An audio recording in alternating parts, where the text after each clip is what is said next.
Hi, it's your local dead girl here to talk to you about a yokai called the Yamamba. The Yamamba has the appearance of a harmless little old lady, but she is actually a terrifying mountain witch. She is cannibalistic and eats people, consuming the flesh of human beings. There are multiple stories about the Yamamba, and even multiple spellings of her name, but many of them have very similar traits and qualities. For example, one of the stories involves a Buddhist priest who is caught out into a storm, but just by luck he actually happens to pass by this small, lonely little hut. A kind little old lady invites him inside, and she welcomes him really kindly and with generosity. She provides him with food so that he can fill his empty stomach, hungry as he is from all his travels in the storm, and she even places him in front of a warm fire so that he can get rid of the chill. However, she does give the priest a really strange warning. She says, "No matter what you do not look in the back room." Of course,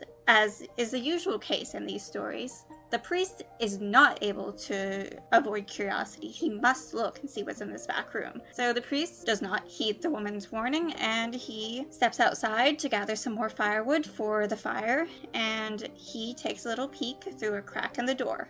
And that is when he discovers this room filled with half-eaten corpses, their bodies strewn all across it, just endless corpses. And that's what the priest realizes, that the old woman was a Yamamba, and she lures these poor travelers into her home, and then she shreds them to pieces for her next meal. In this case, that made him lucky enough to be able to flee from the hut, and he ran quickly just to get away from her. He never once looked back, and so he luckily got away.